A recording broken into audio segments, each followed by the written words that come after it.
We crash it. We don't care about the damage. We care about people. Our testing exceeds the government standards. Ford has more five-star rated vehicles than any other car manufacturer. We go that extra mile to make sure our cars are safe. I'm proud of that. We crash it. We don't care about the damage. We care about people. We care about people. We don't care about the damage. We don't care about the damage.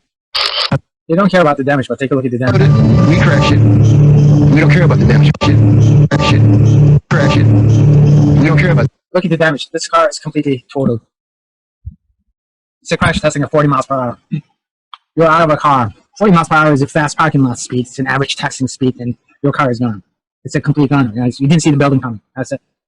Why did they make these cars so fragile? They used to make almost virtually indestructible cars up until the 1960s, late 1950s. Now we got these destructible cars. Why did they make them destructible? Why did they make them crushable? Any ideas? Cheaper? Give yourself 5 points for that one. Actually, you can make these cars indestructible and about the same price. We got the technology. You can make them cheap. Maybe it's easier to drive. Okay. What's your name? Michaela, but Michaela's fine. Yeah, Michaela. I like that. Michaela. All right. Cars. You can make them indestructible and make them easier to drive. It's the same. In fact, if you make it indestructible, it's probably going to be cheaper because making these cars crushable, it requires a lot more research. All right, the main reason is safety, right? They make these cars crushable because the reason is safety. In fact, up until late 1950s, they used to make cars indestructible. We had people pouring water on the tire as we went around in a circle to measure turning radius. We also had some large pendulums that we would pull cars onto, and by measuring the timing of the pendulum, we could determine the center of gravity of the vehicle. We did rollover testing of vehicles where we had an elevated ramp and we pull the car up the elevated ramp. I mean, you're driving by and all of a sudden you notice that there's a spot opened up in the parking lot. And let it roll over a hill. You just roll in. To measure structural integrity Look at the structural integrity of this car. of the vehicle. No dents. It's beautiful. We got footage of crash testing where the operator would stand on the running boards and put a brick on the accelerator, and just before he hit the wall, he jumped into So here's the test. the arms of a couple of waiting fellows who caught him while the car turned into the wall. So they went from those indestructible cars to these crushable. Safety issues came to the fore in the 1950s with the arrival of faster, deadlier cars. As a result, crash testing kicked into gear with car makers putting their vehicles through a much wider range of tests. So why crushable cars? I said this before. Safety. Acceleration is what kills.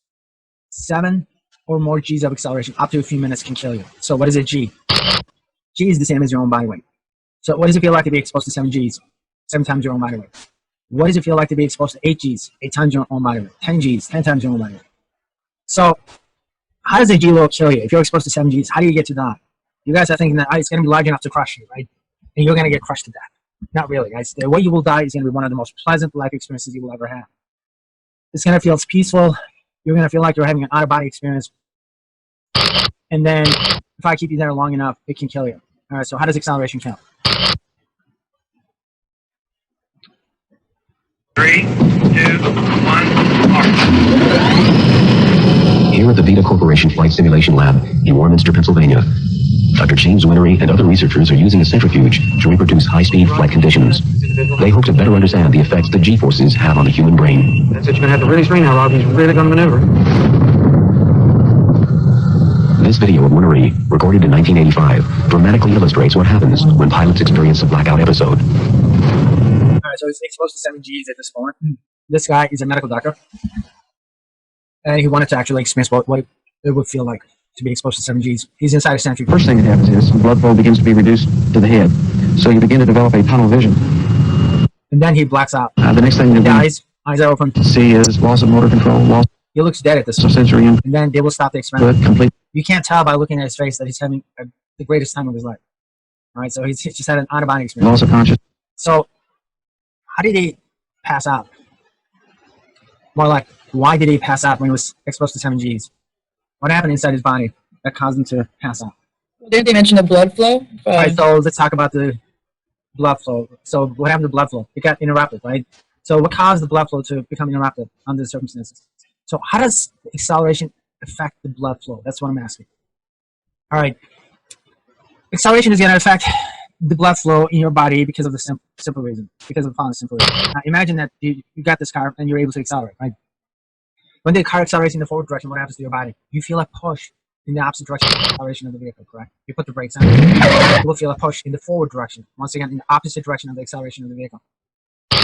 you guys realize that your body is always going to move in the opposite direction of the acceleration of the vehicle, the car? The car accelerates in the forward direction, you feel it pushing the backward direction, you put the brakes on, now you feel it pushing the forward direction when the acceleration is in the opposite direction. So the unstrapped objects inside vehicles will always move in the opposite direction of the acceleration of the vehicle. Now, those of you guys who really watch Jesus accelerate, notice that he's having a hard time keeping up with this cross. So acceleration could be a religious experience. What's the difference between a Ford Tempo and a BMW? Price tag, right? Ford Tempo, it's an old car. You can get it for less than $10 today if you can find one. And BMW is, everybody knows, it's a really expensive car. It's about 30,000 plus. What's the difference, guys? Both of them can travel at 60 miles per hour, except BMW, 0 to 60 within less than 5 seconds. Ford Tempo, down a hill, maybe about 2 minutes. That's the difference. So when you guys are paying for an expensive car, you're actually paying for it. Pick out the best answer. Right. The best answer is unstrapped objects will move in which direction? Opposite. In the opposite direction of the acceleration of the vehicle, right? There you go. Those of you guys who think that's give you 2 points. Except you get a slight problem. The problem is this guy, the pilot, the doctor inside the centrifuge, he was not speeding up. He wasn't slowing down. He was moving at a constant speed. He was going roughly about 60 miles per hour. So how do you induce acceleration at a constant speed? How does that happen? How's that possible? So speeding up is acceleration, so it's slowing down, right?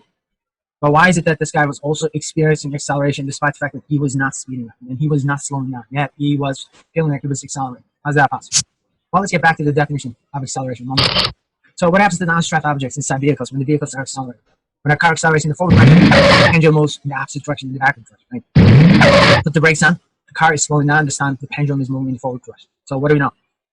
Given the fact that the unstrapped objects will always move in the opposite direction of the acceleration of the vehicle, speeding up is acceleration because the pendulum moves in the backward direction. Slowing down is acceleration because the pendulum moves in the forward direction. What happens in circular motion? Watch the pendulum. What happens to the pendulum? Notice that the pendulum moves away from the center of the circle. Given the fact that the acceleration is directed in the opposite direction of the motion of the unstrapped object, the acceleration is directed towards the center. Right? So circular motion is also acceleration. Circular motion is also acceleration. So what do we know? What do we know about acceleration? It's how fast you speed up, how fast you slow down, and how fast you change direction. Let's get back to the reason why this guy passed out. Imagine that I'm driving my super Ford Tempo at 7 Gs in this direction. So what happens to my body? Ford Tempo is going to be moving in this direction at 7 Gs. What happens to my body? I feel a push in the opposite direction of the motion of the acceleration. Right? So what happens to the blood in my body?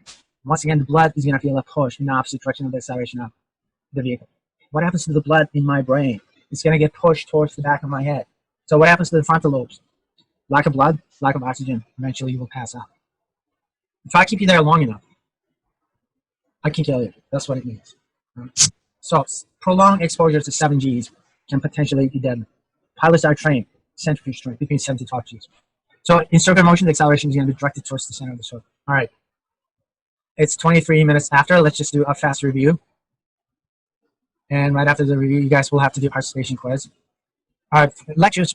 In the beginning of the lecture, there's going to be a pre-lecture quiz. It's always going to be a review quiz. 5 multiple choice questions usually. At the end of the lecture, you will have a participation quiz. Once again, 5 questions. Participation quiz is your participation quiz grade. If it's better than your lowest test grade, it's going to replace it. All right, so pre-lecture quiz and the participation quizzes will mark the beginning of the lecture and the end of the lecture. In essence, pre-lecture quizzes will be extra credit. The post-lecture quizzes or participation quizzes will replace your lowest test rate if it's better. All right, we got 1 more minute. What's acceleration? Acceleration is how fast you speed up, slow down, or change direction. That's what it means. Acceleration is how fast you speed up, how fast you slow down, and how fast you change direction. What is a G? G is the acceleration expressed in terms of your own body weight. So it's the expression of acceleration in terms of one's own body weight. Expression of acceleration in terms of one's own body weight. Question number 9. What direction do unstrapped objects move while a car is accelerating? Unstrapped objects will move in the opposite direction of the acceleration of the vehicle. Question number 10. If you're speeding up, are you accelerated? Absolutely. Speeding up is acceleration. How about slowing down? Slowing down is also acceleration. Question number 12. If you're moving at a constant speed while changing direction, are you accelerated? If you're moving at a constant speed while changing direction, of course you're accelerated because changing direction is also acceleration. How fast you speed up, slow down, and change direction is your acceleration. All right, so just going to the quizzes. Just click on the quizzes. You got 10 minutes to answer 5 questions. And these are the participation questions, and we actually did all these questions in class. So it shouldn't take more than 5 minutes to do it. All right, guys, I have a lecture coming up in like 5 minutes, so if you have any questions, just stick around. If not, I'll see you guys tomorrow morning.